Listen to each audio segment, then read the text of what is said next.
আসসালামু আলাইকুম। আপনাদের মাঝে চলে আসলাম ধাবা স্টাইলের চিকেন রেসিপি নিয়ে।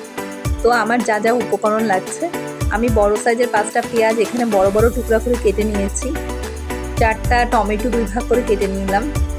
বড় সাইজের 2টা রসুন খোসা ছিলে নিয়েছি আর আদা লম্বা লম্বা করে কুচি করে নিয়েছি। 5টা কাঁচা ঝাল নিয়ে নিলাম। এখানে হচ্ছে ঝালের গুঁড়া, ধনিয়া গুঁড়া, হলুদের গুঁড়া, জিরার গুঁড়া নিয়ে নিলাম।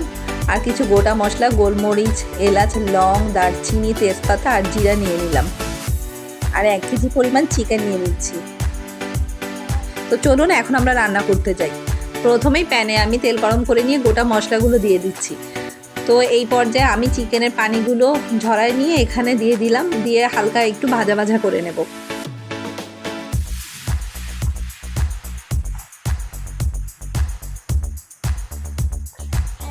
তো চিকেনটা যখন হালকা ব্রাউন হয়ে যাবে এই পর্যায়ে হচ্ছে আমি টমেটো দিয়ে দেব। টমেটোগুলো দিয়ে একসাথে নাড়াচাড়া নেব। এখন আমি ঢাকনা দিয়ে ঢেকে দেব সব কিছু একটু ভালো করে সিদ্ধ হওয়ার জন্য। চিকেন থেকে একটা খুব ভালো পরিমাণে পানি বের হয়েছে, এই পানি দিয়ে আমি চিকেনটা সিদ্ধ করে নেব, বাড়তি কোনো পানি ব্যবহার করব না। তো আমি এই পর্যায়ে লবণ দিয়ে দিচ্ছি। টমেটোগুলোকে একটু সুন্দরভাবে ভেঙে নিচ্ছি যাতে পুরো চিকেনের সাথে খুব সুন্দরভাবে মিশে যায়।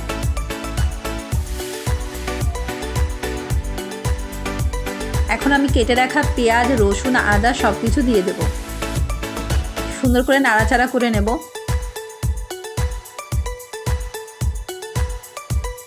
চিকেনটা আমার প্রায় 60% রান্না হয়ে গেছে।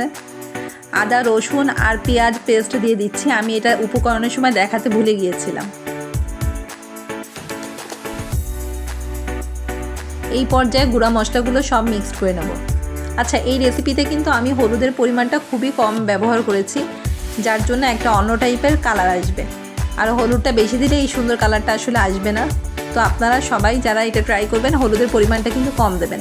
দেখেন কি সুন্দর একটা কালার আসছে, দেখলেই কিন্তু মনটা জুড়ায় যাচ্ছে। আমি হচ্ছে এখন ঢাকনা দিয়ে ঢেকে দিলাম সব কিছু খুব ভালোভাবে সিদ্ধ হওয়ার জন্য।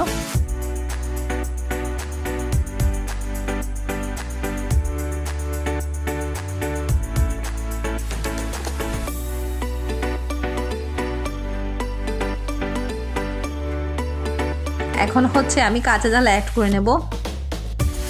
দিয়ে দিলাম হাফ চামচ পরিমাণ চিনি। আর নামানোর ঠিক আগ মুহূর্তে আমি দিয়ে দেব হাফ চামচ পরিমাণ গরম মশলার গুঁড়া। তো এই সব কিছুকে আমি খুব ভালোভাবে মিক্সড করে নিয়ে আমি ঢেকে দেবো যাতে সব কিছু মিলেমিশে একাকার হয়ে যায়।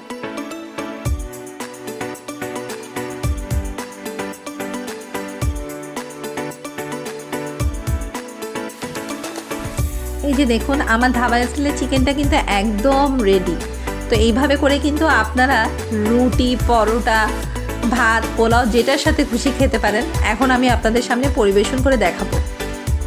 পরিবেশনের পরে এই যে আমার ধাবা স্টাইল চিকেনের ফাইনাল লুক। আমার রেসিপি আর আমার ভিডিওগুলো যদি আপনাদের কাছে ভালো লাগে প্লিজ একটা লাইক, শেয়ার ও কমেন্ট করে দিয়ে যাবেন। আল্লাহ হাফেজ।